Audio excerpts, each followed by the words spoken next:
if you are planting a cane in a swamp area and harvesting takes 18 months and you arrive at 18 months when it's rainy, so Speaker, those cane will not be harvested until the dry spell, so that they'll come and now pull out cane, because let us have a better infrastructure even in the swamp areas, so that it becomes very easy. And when the right time comes, maturity comes, the Speaker, these farmers get it. The Speaker is also, it is giving us nightmares. People who come from this region where you plant cane. It's funny that you are realizing at the moment, instead of even millers upping the game in terms of price of cane farmers, they are reducing the prices. So Speaker, we're not going to agree on this. We can't agree. When the price of fertilizer is skyrocketing, when the fuel is increasing because tillage of land is done by tractors, Mr. Speaker, you get a miller reducing the price. That is not going, we are not going to think about that.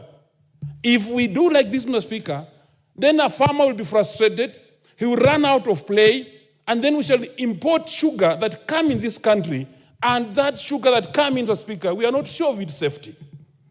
Because sugar in Kenya, Mr. Speaker, produced by us, go through a law called GRAS, Mr. Speaker. GRAS is G-R-A-S, generally regarded as safe in terms of quality because we know our millers, Mr. Speaker. But sugar that will come in this country from other countries, Mr. Speaker, we cannot assure our Kenyans about cancer-causing issues. So, Mr. Speaker, to be honest, let us support a farmer. And Honorable Nablindo, you've done the best to come with this motion, and Mr. Speaker, without much ado, because we are friends who should also debate in this.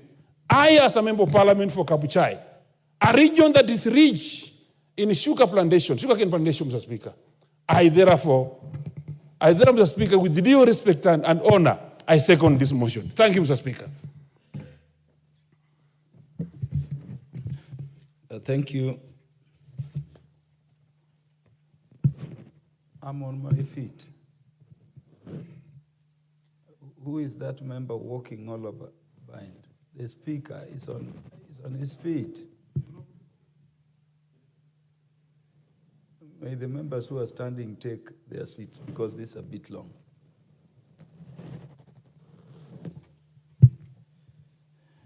Honorable members, I propose the question that aware that commercial sugarcane production in Kenya was introduced in the early years of independence with the aim of eliminating dependence on sugar importation and contribution to economic transformation in the sugar belt and the country at large through agriculture, acknowledging that at its pinnacle, the sugar industry significantly contributed to the country's national gross domestic product, GDP, and became one of the largest employers, which supported livelihoods of many Kenyans, both directly and indirectly. Concerned that over the last 25 years, sugarcane farming, particularly in Western Kenya, has been declining significantly, thereby dipping sugar production from over 600,000 metric tons per year in the 90s to less than 300,000 metric tons in recent years. Noting that the decline in sugar farming has forced local millers, Honorable Wanjala, may the members who are standing have their seats. This is very long. Or just freeze for the standing orders. Honorable Jared Okello, take your seat. Yeah, noting that the decline in sugarcane farming has forced local millers to operate far below their milling capacities and pushed the country to over-rely on net importation of sugar, which negatively impacts on the balance of trade. Noting that the decline in sugar production is attributable to factors such as mismanagement, interference, and unfair competition from cheap imported sugar. Further concerned that state-owned sugar millers like Mumia Sugar Company and Zoya Sugar Company ceased milling while owing farmers hundreds of millions of shillings.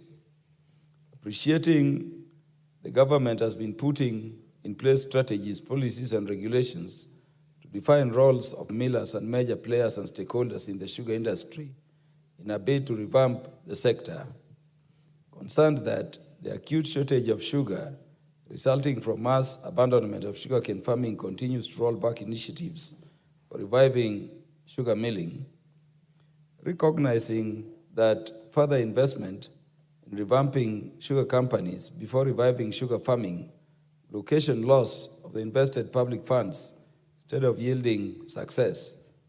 Now, therefore, this House resolves that the national government, through the Ministry of Agriculture and Livestock Development, reviews the sugar development policies to provide that every investor miller sets aside definite funds for development of sugarcane farming, incentivizes farmers to embrace sugarcane growing and to enhance sugarcane production in each of the respective zones.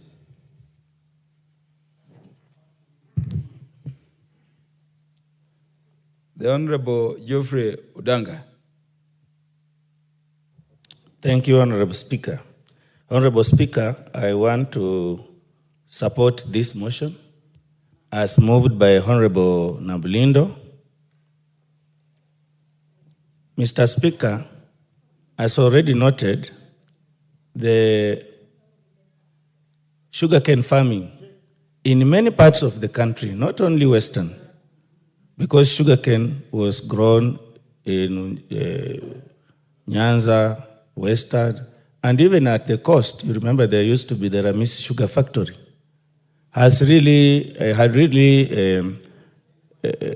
the mainstay of the people in the regions, because people were employed in those factories. Farmers got a lot of income from those factories, and they were able to meet their daily requirements like school fees, food, and so on. Mr. Speaker, this is not a crop that we need to wish away. And the sugar farming, sugar production, and the sugar sector collapsed because the governments of the day, Mr. Speaker, were not keen. They were corrupt, they were greedy, and therefore they wanted to import sugar and sell at the expense of the sugar that was being done by our farmers. Honorable Speaker, the motion is about policy. It's about policy. The unfortunate thing is that in this country, and this has been said here very many times, is that we develop very good policies, but at the end of the day, these policies just end on gathering dust on the shelves. And from last week, I have noted that there are many, many motions in this House which were discussing policy. I think we need to shift and make these policies work, Mr. Speaker. Mr. Speaker, there is a bill before this House, the Cotton Bill. And this bill addresses quite a number of issues that will help the farmers. So Honorable Nabulindo is saying that we need to develop a policy for sugarcane development. Of course, there is an agriculture policy, Honorable Speaker, but I think it could be very, very critical that we develop a sugarcane development policy separately so that we are able to address and help both farmers and millers. We want to make a balance so that millers make profit out of their milling, and farmers also make profit out of their farming. Mr. Speaker, quite a number of the farmers put a lot of their farms under this crop. So meaning they are even left with very little for food production. The reason why a policy needs to be developed to ensure that the farmers reap the maximum so that they are able even to meet their food requirements. And one of them, Mr. Speaker, is taking up of the new varieties of sugarcane. There are several new varieties, Honorable Speaker. Last week I was talking to Dr. Omondi, the head of Calro Kisumu, And he was telling me that actually sugarcane can be grown in many, many parts of this country. If research is done, there are various and different types of or varieties of sugarcane that can be grown in different parts of the country. There are parts that you can grow sugarcane and harvest at 8 months. There are varieties that can be developed or are already developed, and in some areas they will take 10 months. In areas like Busia, he told me, there is a variety that can take up to 13, 14 months and you harvest. So, Mr. Speaker, really we need to invest heavily in research, and that is why the policy is needed, so that research is given a lot of prominence in the whole of this business, Mr. Speaker. Mr. Speaker, there is need to, and this is addressed already in the bill before the House, to ensure that imports are limited. Imports of sugarcane and even sugar itself, there are two things here, needs to be limited to the deficits. Mr. Speaker, currently, because the millers carry the day, we have seen situations where the farmers' sugarcane around the millers in Kenya, for instance, are left overgrowing and overmaturing in the farms, and the millers go for sugarcane that is in the neighboring countries, therefore leaving these farmers with their sugarcane, which go even up to 30 months before they are harvested. And it becomes a big, big problem, Mr. Speaker. The same to imports. In the 12th Parliament, Honorable Speaker, we were here, and we heard of importing of contaminated sugar. And this is done by traders who don't care about the Kenyan people. So all sugar cane and sugar that is imported, we need to have a policy, and this is in that bill, to ensure that we only import in when we have a deficit, and that deficit has to be determined, Honorable Speaker, before any imports are done. Honorable Speaker, the issue of zoning. In one of my master's degrees, Honorable Speaker, I researched about sugarcane farming and management in Nzoia and Mumias.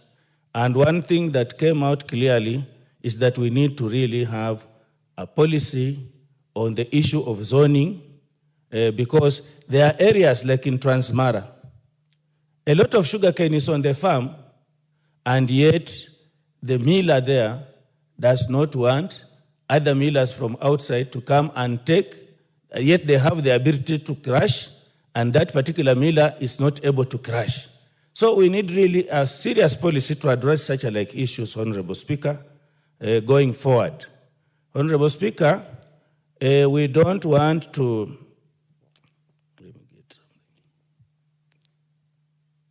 yes, sensitization of the Kenyan people, particularly the farmers. They really need to know and to be told that even there is this new variety of sugarcane. Quite a number of farmers do not know. So they need to be sensitized and they need support.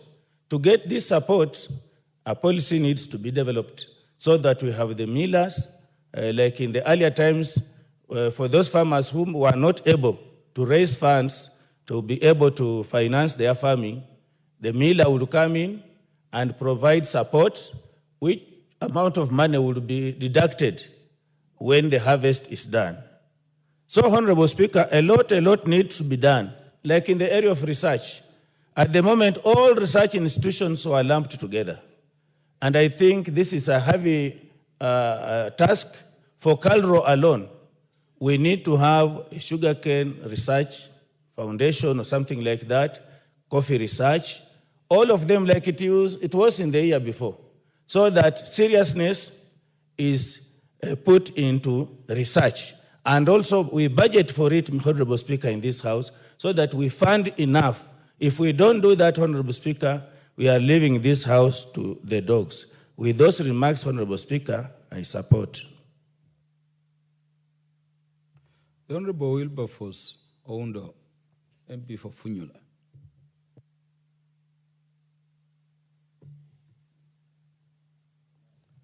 Thank you, Honorable Speaker.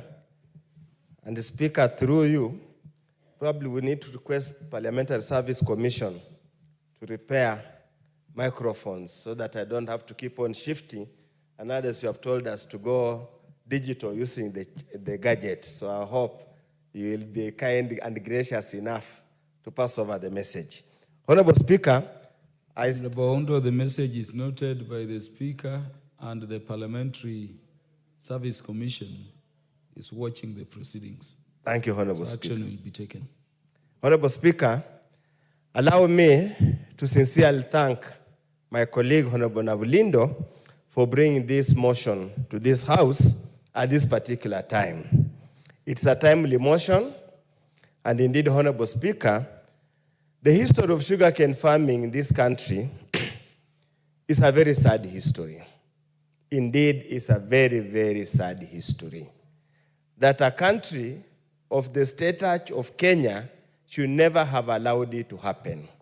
Honorable Speaker, and I've always told, and I remember President Moi, Daniel Toroitich Arap Moi, used to quip that siasa mbaya, maisha mbaya. The politics of sugar cane, sugar merchants, sugar trade have crippled sugarcane farming in this country. Honorable Speaker, we were here in the morning when we were talking about KIPE and the county government additional allocation funds. And one of the key areas we raised, and Dr. Mtunga clearly prosecuted it, that unless we focus on the production of the raw material, all these edifices, all these structures, all these industrial parks we are putting up, Honorable Speaker, will become what I called white elephants. Because we are forgetting the people who generate the raw material, Honorable Speaker. You cannot talk about the end product if you do not invest in the production of the raw material. Honorable Speaker, every election cycle, sugarcane and sugarcane farmers have been the pawns in all election campaigns. And it's even reported, Honorable Speaker, quite a number of politicians have never wanted those sugarcane millers to be operational, especially publicly funded ones. Because every single election cycle, Honorable Speaker, there is always an avenue to raise funds for campaigns. We keep on ignoring the farmer. We keep on forgetting the farmer. And that's why the plea by Honorable Navulindo contained the motion should move the powers that be to ensure that we concentrate on the farmer. Honorable Speaker, what do we do with the farmer? He has lamented the farmers are abandoning sugarcane farming.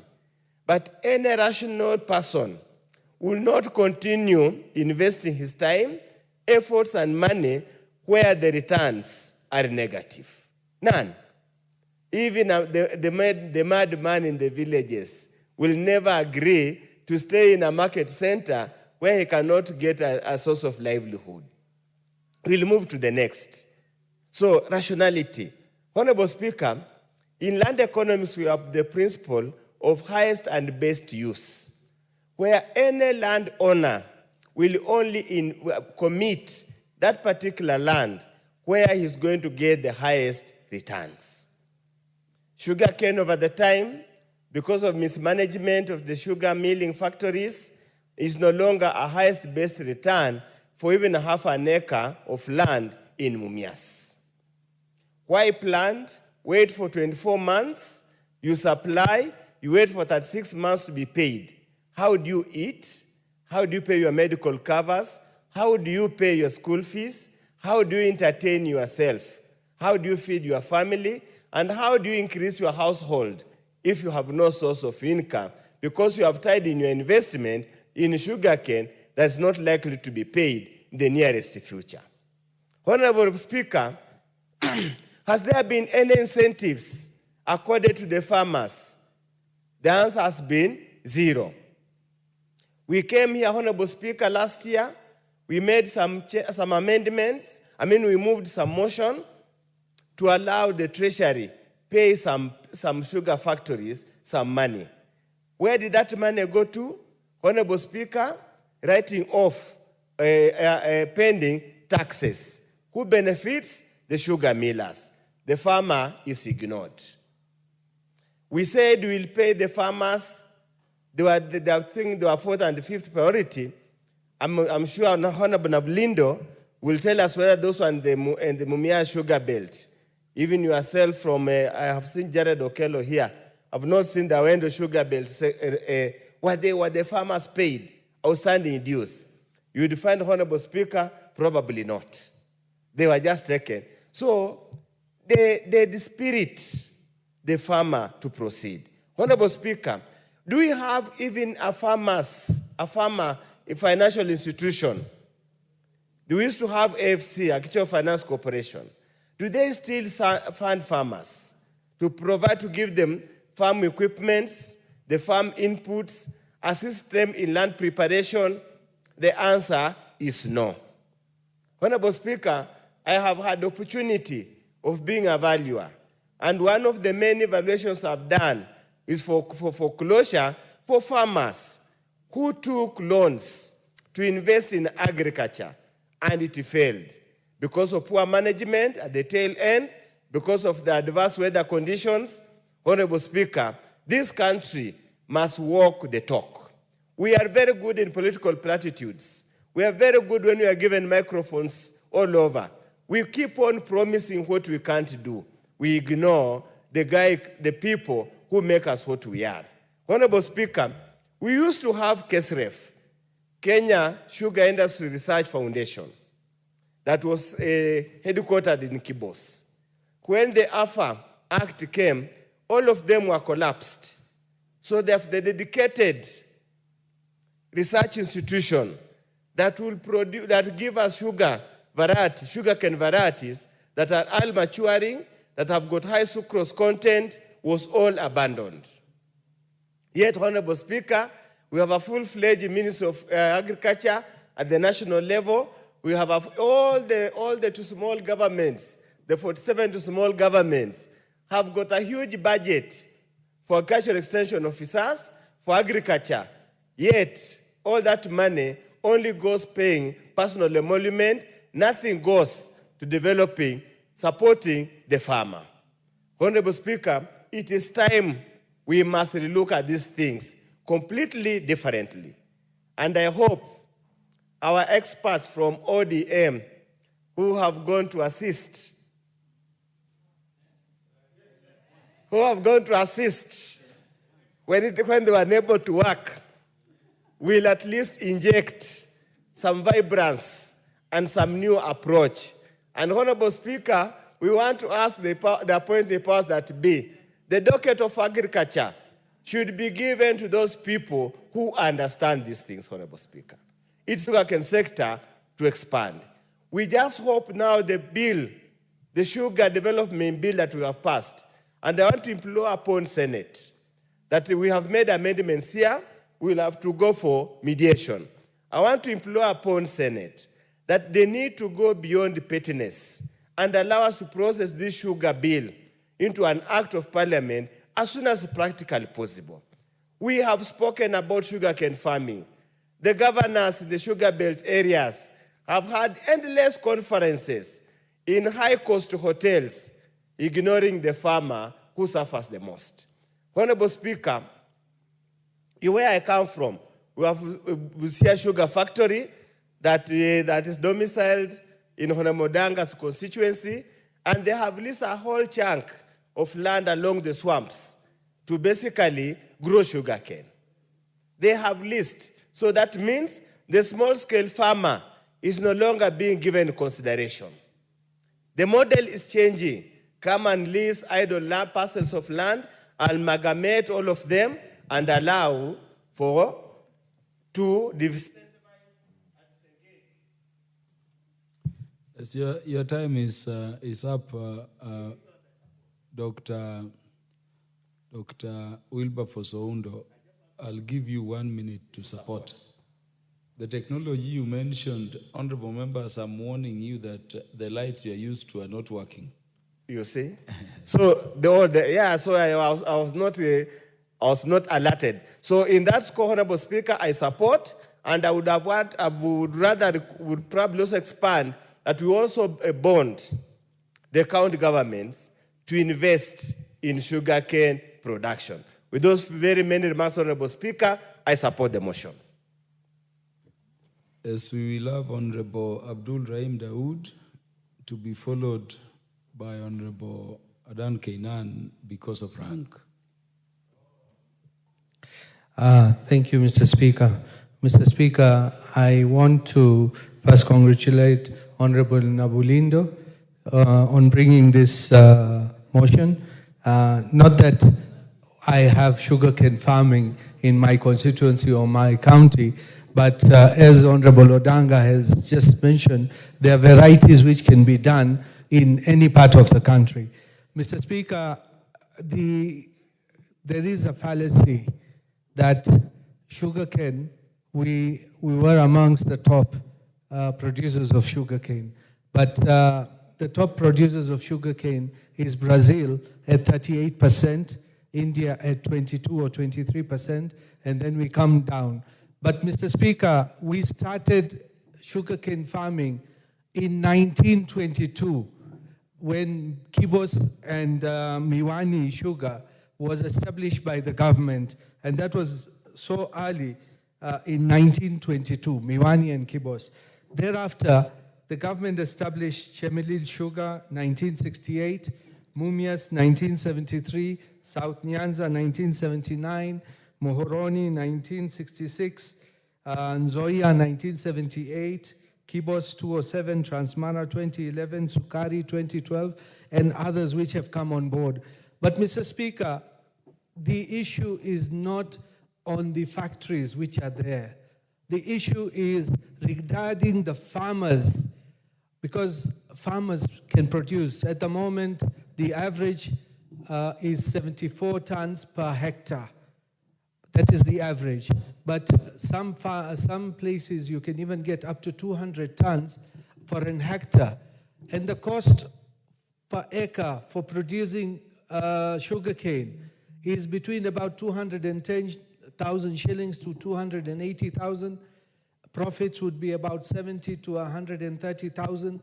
And Mr. Speaker, when the mover, together with my other colleagues who have talked about it, it takes about a year or more to harvest the cane.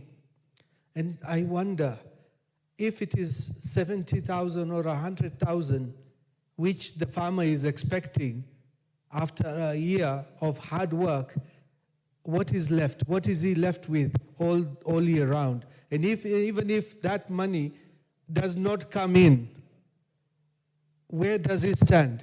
He becomes destitute, he or she becomes destitute, our farmer. So we need to put in place better measures of how the farmer is going to be paid. Last year, Honorable Wangwe, Emmanuel Wangwe, he brought a bill, Sugar Development Bill, the one Honorable Oundo has talked about, and it was very progressive. But unfortunately, it has still not been put into place, and I hope once it puts into place, our sugarcane farmers can get what they deserve. We need to do away with the sugar barons, because what is happening is, I think it is the sugar barons which really affect us. They would not want our sugarcane farmers to go up, the factories to work. We have, when I was in the Committee of Finance, I remember bailing out Mumias twice or thrice, 500 million to go and pay off the farmers. But unfortunately, that money has never gotten to the farmers. So what happens is the people lose faith. The other day, I was reading in the press that the farmers are complaining the price of cane has gone down.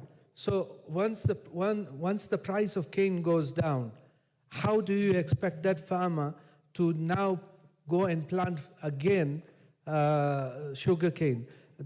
Mr. Speaker, the same thing happened to us in the mountain region. where we had coffee. In the 70s and 80s, our coffee was black gold. And what happened was our prices went down. It was broken up. So our farmers lost, and we have never recovered. We have never recovered the coffee boom of the 70s and 80s. And I think there is somebody somewhere who is messing up. Mr. Speaker, governors, if it is the governors now, because it is devolved agriculture, we need to put the governors on the block so that we know what they are doing about the sugarcane farming and all the other agriculture products. Because if we do not take hold of it, we will become a dependent country on sugarcane, whereas we can produce sugarcane. Mr. Speaker, we should, the sugarcane which we import, the Ministry of Agriculture should limit, do quotas, so that we do not get imported sugar, so we produce our own sugar. Because at the end of the day, what will happen is we will kill our sugar industry, and sugar is not just in Western Kenya, it's even in Nyanza. South Nyanza has got sugar. Coast has got sugar. And I encourage our mountain farmers as well to look at ways how we can even grow sugar, because sugar, if one day the Western and Nyanza regions refuse to give us sugar, I don't know where we will go for sugar. So, Mr. Speaker, I want to acknowledge what Honorable Nabolindo is doing, but he needs to go further, because it's not enough just policy and funding. We need to see how we are going to encourage and give the right funds to our farmers, because if we do not, and it is not just for sugar, it is for tea, it is for coffee, it is for pyrethrum, for cotton, for everything, because our farmers are the backbone of this country, and agriculture being our backbone and the GDP, we need to work our way out. So with those few remarks, I wish to support Honorable Nabolindo, but we need to go further and pay our farmers, all farmers, not just sugarcane, all farmers. And if there is a waiver, Honorable Speaker, we hear of waivers in the sugarcane industry, and day in, day out, we are getting waivers. We need those waivers even in the tea industry. We need those waivers even in the coffee industry, because it cannot be that only one region can be getting waivers where the other regions are not. Thank you, Mr. Speaker, and I appreciate it. Honorable Adan Kenan, MP for Elders. Thank you, Mr. Speaker. Mr. Speaker, the paradox in our country is where we have reached a stage where even leaders who are entrusted with the leadership of this country have reduced their role to just lamentations. Mr. Speaker, when I've looked at this motion is good for an MP who is seeking to be popular, a populist. But practically speaking, this is not the route. I appreciate what Dr. Molindo has done. But the era of bringing motions alone just to come and lament on the floor of the House is gone. It doesn't add any value. What the sugarcane farmers require is the passage of the sugar bill. Mr. Speaker, over the years, we have reduced our role as members of parliament simply because we fear to confront the cartels. The problem afflicting the sugarcane farmers, just like the other productive sectors, are the cartels. The cartels are not interested in expanding our GDP. The cartels are not interested in our economic growth. The cartels are not interested in reducing our trade deficit. The cartels are not interested in improving our foreign exchange reserves. The cartels are only interested in filling their pockets. Whose role is it to diminish their role? It is the role of the leadership here. Through legislations and through putting pressures actually on those who are tasked with the executive mandate. Mr. Speaker, I don't foresee a time when we will not need sugar. I don't foresee a time when Kenya will not be part of the global village. But we must reflect. This country was once a promising nation in the 60s when we got our independence. Today, we are at the mercy of cartels. We have been reduced to an importing nation, Mr. Speaker. We have been here. We have seen many members of parliament to come and bring motions here, lament about their sector. Mr. Speaker, I always give an example of KMC. Once upon a time, KMC was a giant meat processing facility in the entire East African region. Today, it's a shell. The very institutions that we have invested in Botswana, in other countries, are the ones that are leading now in beef export. KMC is struggling. Year in, year out, we are asked to facilitate, to bring funds, to bring it up. The same applies to the sugarcane. The other day, I thought once and for all, when I've had the system,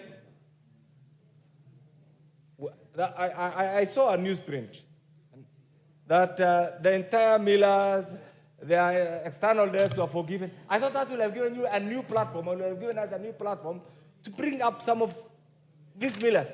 You need to ask ourselves one question. How comes the private millers are doing well and the government millers are always not functioning? Simply because of the cartels. The cartels don't want this sector to flourish.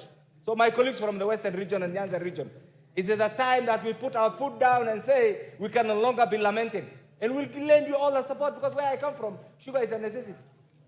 In fact, in my community, they say it is better you die when you are taking a sweet thing than, sugar is so critical in our lifestyle. But Mr. Speaker, what is our role? So I want to urge my colleagues here from the Western region, and we'll come in a big way. How can we minimize the role of these cartels? They will be there. And I can tell you, most of the rich guys in these countries have made their money through sugar deals, including politicians. I didn't qualify. I say most of the rich guys have made their money through sugar deals. In fact, one of the most lucrative certificates to land on is a sugar importation duty-free sugar facility. And you know it. They are in your villages. They are in Nairobi. They are all over. So, Dr. Nambulindo and cohorts and friends, I empathize with those poor farmers. We are giving them lip service. What they require is not lip service. What they require are practical solutions tailor-made to uplift them from abject poverty. And that is not a mean achievement. Mr. Speaker, over the years, Kenya is a member of KWANZA, and I've had the privilege of visiting Zambia, which is the headquarters of KWANZA. Mr. Speaker, you go to Egypt, you go to Brazil, you'll be surprised today that if you go to, notwithstanding the current security challenges in Sudan, Sudan was the leading exporter of sugar. If you do a further investigation and even go to our neighbor here, Uganda, you'll find that some of these things, the way it is done, it's done in such a way that countries that have promising sugar farmers don't reach that level of reducing their sugar import. So, Mr. Speaker, instead of asking for somebody from Western region to be the CS Agriculture, there have been many. Get the list. Since independence, there have been many members, many senior individuals from Western region who have been ministers for agriculture. That has not added any value. It's just an individual gain. So, Mr. Speaker, my contribution on this particular sector is, can we find a solution? First of all, we pass that bill. I know sometimes there is a bit of jurisdictional conflict between the Senate and the National Assembly. But when an issue touches on the lives of the people of Kenya, then politics aside, we do not have any jurisdictional conflict with the Senate. Their work is to legislate, our work is to legislate. If anything, we should be complementary. So we need to pass that bill as a matter of urgency. If there are administrative issues between the two houses, it will be sorted out as a matter of urgency. Once that bill is passed, and I'm sure His Excellency will assent to it, then we need to go back to the drawing board and say, how can we bring back to the fold giant sugar milling institutions like Mumias? Once that is done, the role of the sugar canepreneur or the sugarpreneur will have been reduced. Mr. Speaker, over the years, we have also known, you are a lawyer, we have over-legislated. We do not even need some of these legislations. We only need a proper policy pronouncement. At the level of the CS, at the level of those who are in charge of this particular sector. Once that is done, we'll save our farmers. Sometimes, Mr. Speaker, where I come from, I'm a camel herder. The only source of import where I can take my camels is either through Djibouti or through Ethiopia or through Somalia. What has happened to the camel market here? It's simply because particular cartels don't want it to flourish. Just like they killed KMC, just like they killed Mumia Sugar, just like they do not want any sector to, because that's their business. But is that our business as elected representative of the people of Kenya? Our business is to represent our people in every aspect. We have failed miserably also as members of parliament. It's the high time that we interrogate, and instead of just being used as a conveyor belt, as a speaker. We passed many things. Conveyor belt, we have passed. Then what is the end result? This country was once a promising nation that was almost on the edge of joining the League of Developing Nations, Mr. Speaker. Today, we have been reduced to a struggling nation. The only news that comes out of this country is bad news. Is that in our interest during our time when we are the leaders who have been entrusted with the leadership of this country pursuant to Article 1 of the Constitution? Mr. Speaker, it is the high time that even we members of parliament here, we need to go back to the drawing board. Every sector in this country is failing. Whose responsibility is it? It's our responsibility, because to be an elected member of parliament representative is the most sought after job in this country. And by extension, it's the most lucrative. So it's the high time that we put aside our privileges and say, whatever we have been doing has not been adding value to the well-being of the people of Kenya. And we want to start with the sugar cartels. I want to volunteer and join you in reducing their influence, in eradicating their presence, and making sure that the sugarcane farmers are freed from these cartels. But show us the way. Show us the way. For us, we are still struggling. In my conscience, I'm still struggling to have the first kilometer of tarmac road. 60 years after independence. And sometimes when you see certain things that we call them affirmative action, you just need to empathize with us. That's why sometimes I say, we have been around with you, we got our independence in August 2010 when people promulgated this August 2010 Constitution. That's the time when we got our independence. And I'm not joking. It's the truth. So I want to ask my friend here, the mover of this motion.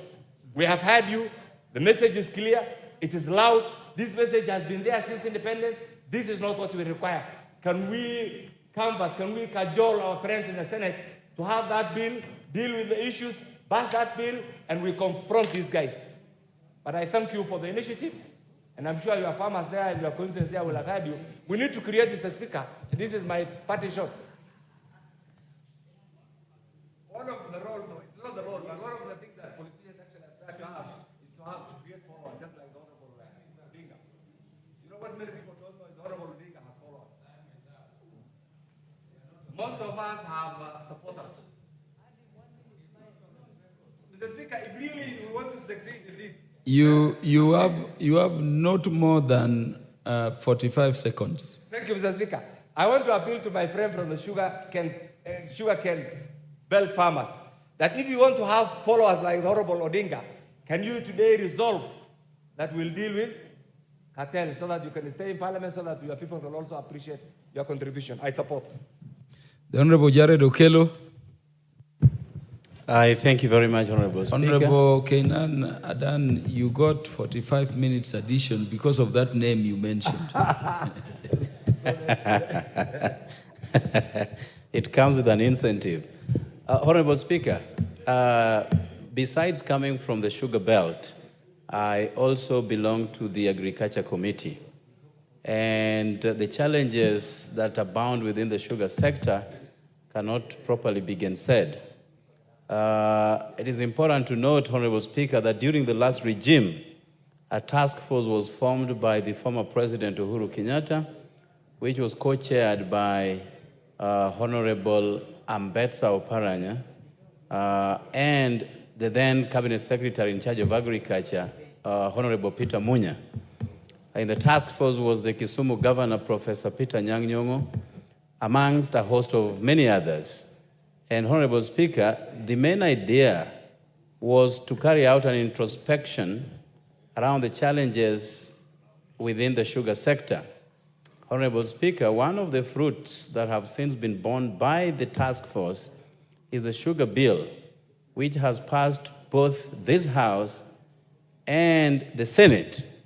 And at the moment, Honorable Speaker, The mediation team is yet to be formed to thrash out the discordance that emerged from the process.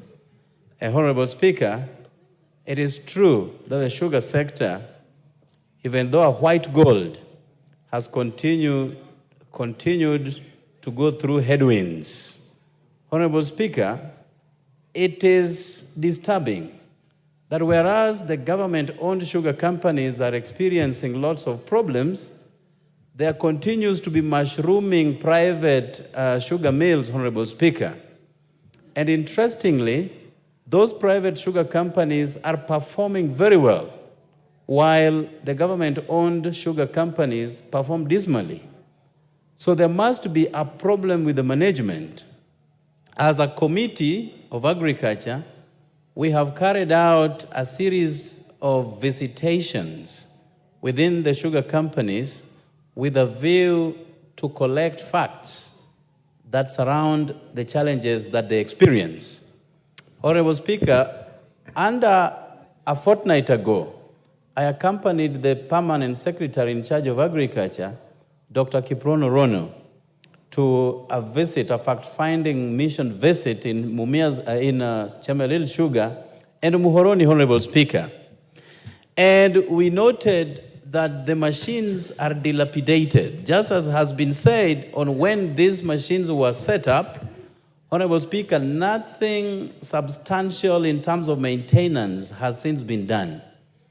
So the spillages of the sugarcane juice, Honorable Speaker, that therefore creates immense losses to these companies, will always continue to be there.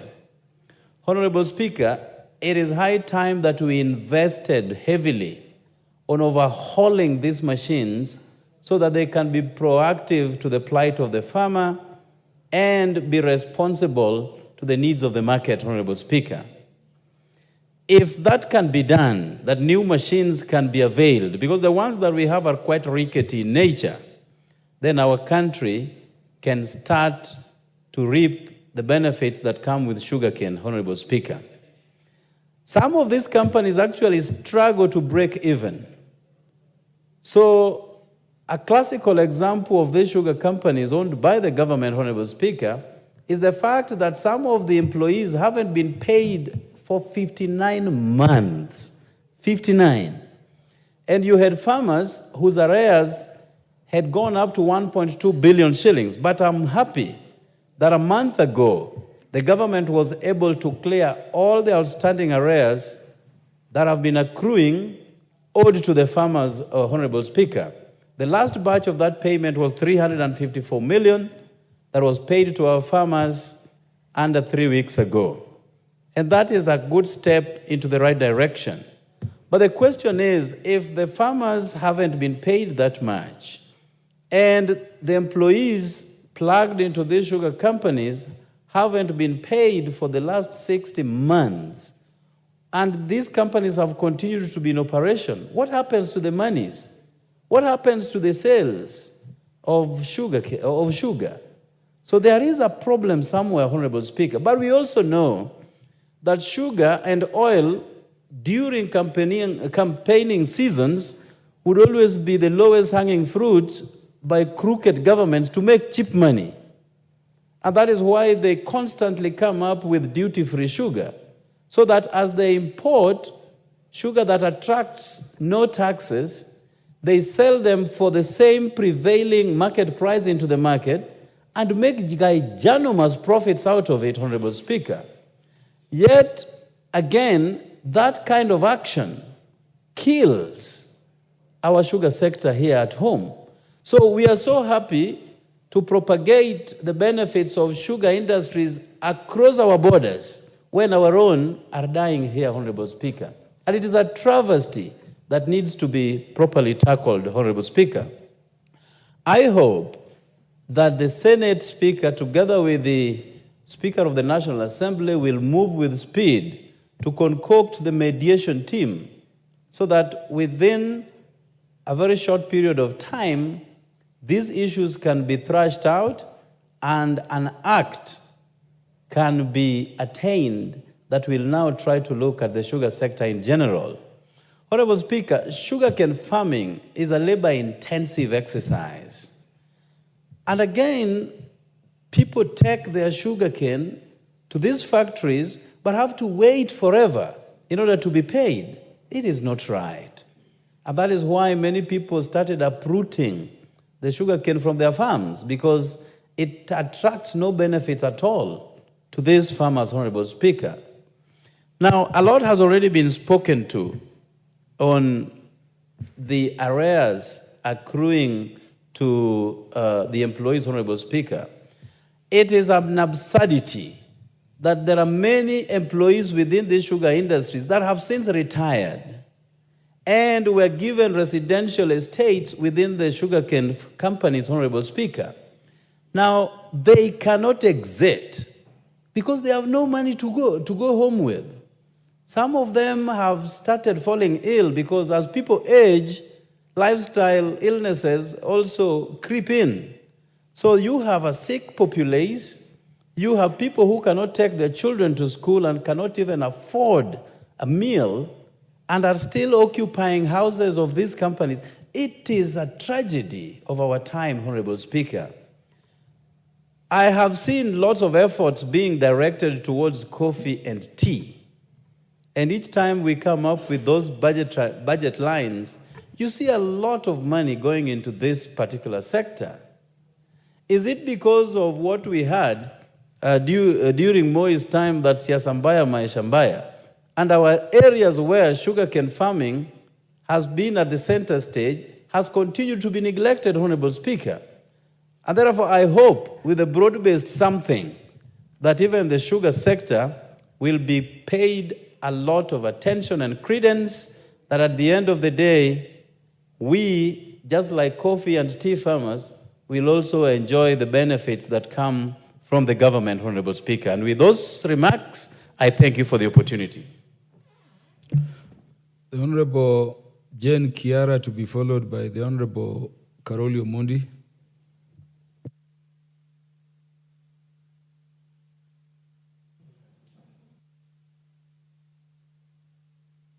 Why do some members believe the Honorable Jane Kiara can only talk about coffee, tea, and fish from Lake Naivasha? In fact, we don't have coffee and we don't have tea in Naivasha. We only have cabbage and onion. Mr. Speaker, much as I grew up in a region where we don't have sugar or sugar cane, on the onset, I want to support this motion because any serious government that is thinking of raising the economy of this country through farming has to address sugarcane farming. Mr. Speaker, like has been said here, sugarcane farming,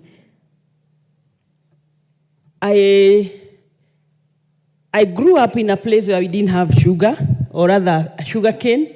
It was in small scale, and where it grew, I always thought it was for squeezing that juice to make Muratina.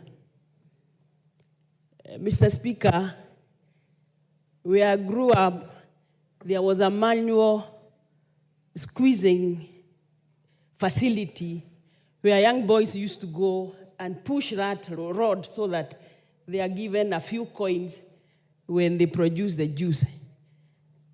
I knew sugar, yes, but I didn't know where it came from.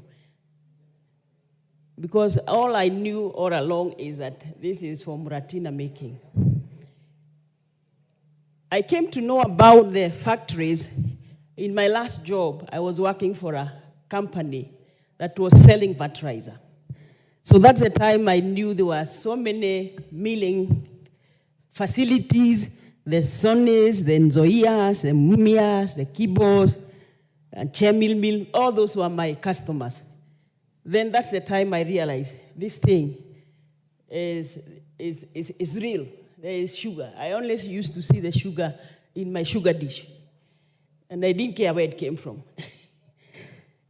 I visited Honorable Beatrice Wambilyanga's place in our campaign trails. We passed through Nzoia, and I saw a big facility that was unoperational, just dead. Then you imagine the kind of jobs that were lost there. So if we want to create jobs, because what we are doing, we are exporting our jobs out there by importing sugar. The sugar barons here are the ones who control, and they don't address the deficit. It's actually killing the industry.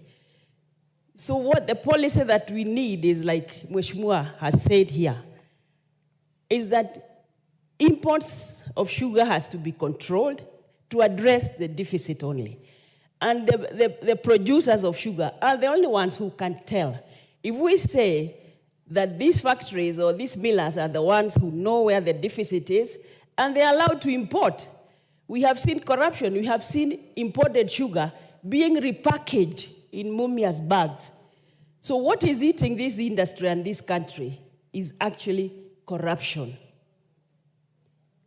Corruption is real, and any government that comes to power tells us they are going to fight corruption, yet if you want to be rich, like Honorable Kenan has said, you go looking for license to import sugar. That is why we deny our farmers their income, the jobs for our youth, and everything that needs. Mr. Speaker, joblessness is real.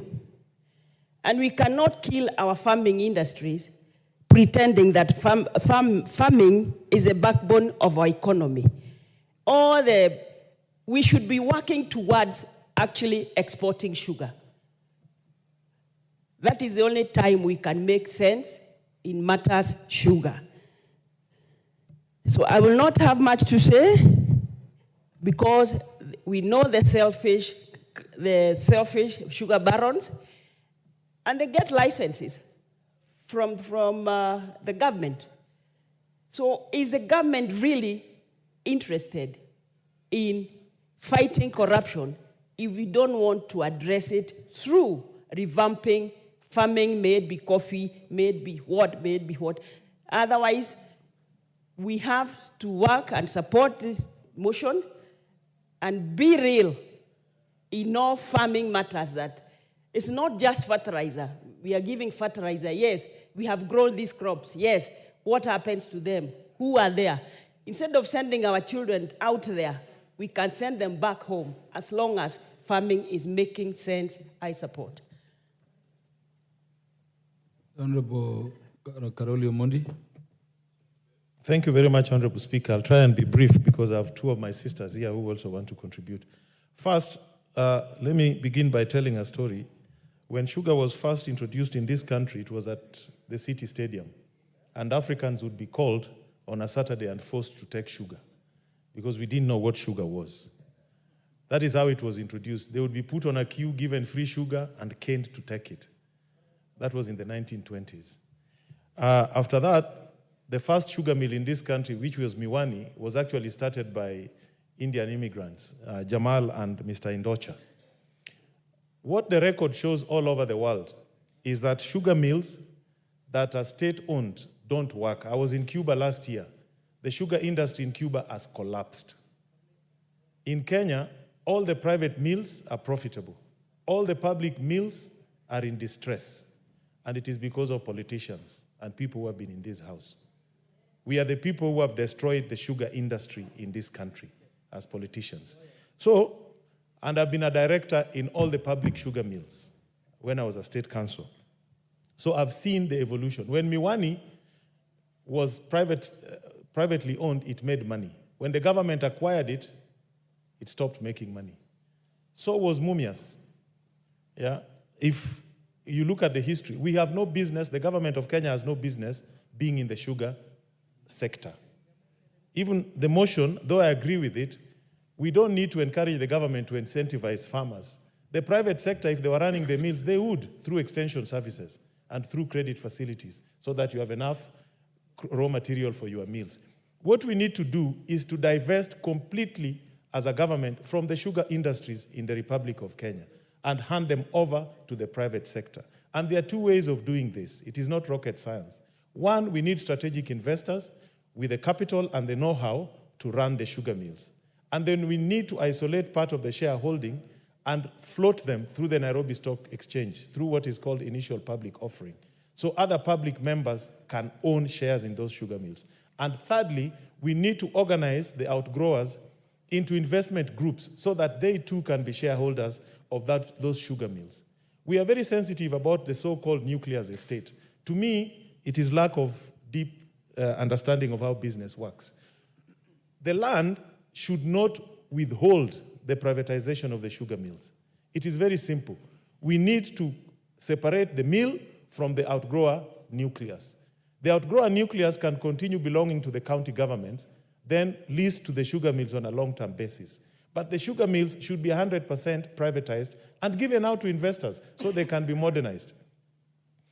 We have no business having multiple sugar mills in very uneconomic areas. If you go to Brazil, sugar mills that are privately owned have their own railway stations. Even here in South Africa, if you go to KwaZulu-Natal, the mills have their own railway lines that transport the sugar. They organize the farmers, they do their own research. Government should only restrict itself to doing sugar research and regulating how the market works. But we have no business as a government being in the sugar mill. Today, the proposed privatization has stalled in court. Why? Because of politicians.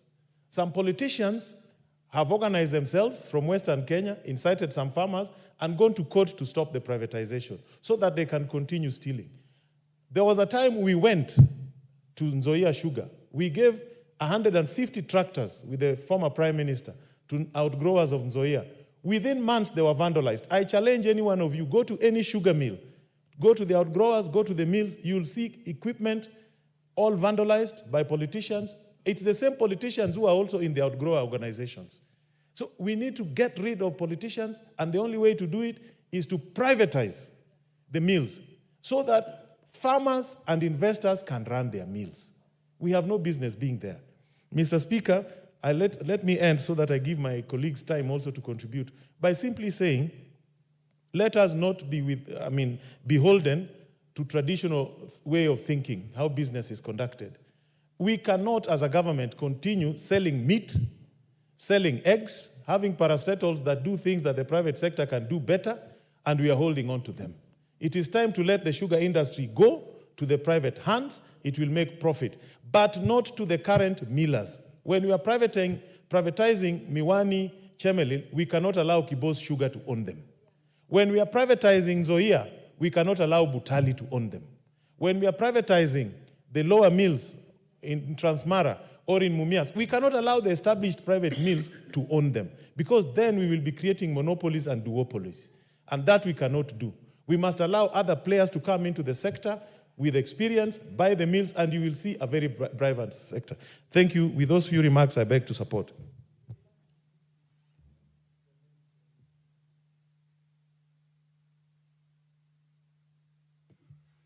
Honorable Ruth Odinga came after Honorable Bensouda. Joyce and Honorable Bensouda came after Honorable Beatrice Kemei. But I like the name Ruth Odinga. I want Ruth Odinga to speak because she's a farmer. Thank you, Mr. Speaker. I am very honored, and Bensouda, I'm sure that you know that in order of seniority, I have been allowed by the Speaker to speak before you. I would like to actually start off by saying that for me, I'm very radical. I believe that the sugar sector should be privatized. I am a farmer. I come from the sugar belt area. And at the moment, my farms are not actually doing any commercial sugarcane farming because there is too much cartels, number one. There's a lot of cartels. And I'll want to tell you this without fear, that when you look at the sugar sector, you find that mostly, a lot of the times, these cartels that operate are operating within the government sector. And those government sectors are the ones who actually own those sugarcane. For example, there's a time that the Kenya Sugar Board would be giving even the mills like Mumias the license to import sugar. And the Mumias would be importing the sugar, bringing it in, packaging it in Mumias sugar packages, and then selling it out. Now, what does that tell you? It tells you that there was no way the local farmers who are actually dependent, the outgrowers that are dependent on Mumias sugar, would be able to actually take their sugar cane to be milled in Mumias sugar. Apart from that, remember that apart from the sugar that we're talking about, there are those byproducts like molasses.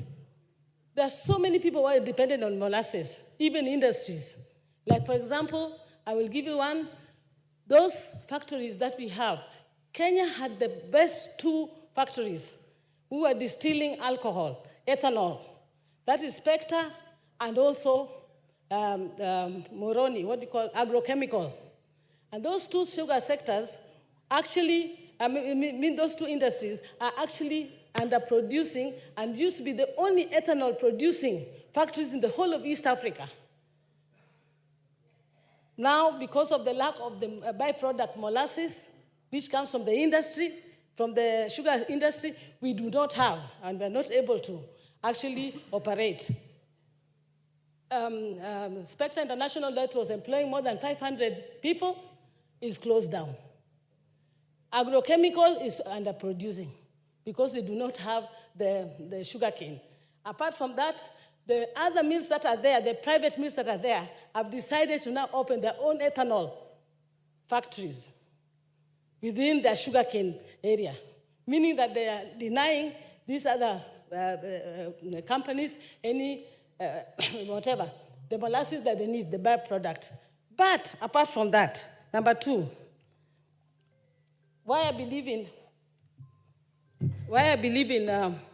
the land own, why I also believe it should be privatized. The other reason is that you see these small little farmers. People are not able to take their sugarcane to the farms, to the factories. Because of that, they're selling their pieces of land. So you find that there's about, the person who owned 500 acres is now, has now sold his farm so that he has about 7 other people owning 30 acres of land. And they're all taking to the factory. Now, even if you want to privatize, you must be able to consolidate these people so they can sell this land, so that the company that is coming, the private company that is coming, is able to buy all that land and be able to produce. Otherwise, with these small farms that are around, now, because of the fact that, even me right now, I want to sell my farm because I have nothing to do with it. I probably will not get anybody to sell land to of 500 acres. Maybe only somebody for 100. Once we are doing that, we are removing ourselves further from actually being able to consolidate. No. Butali, Kibos and all are the ones that are taking all the sugarcane that are within Moroni, within our own nuclear farms. And they're using them to be able to mill. Therefore, there's no way these factories of ours, even if you told them they can't compete with the private sugar millers. Yes,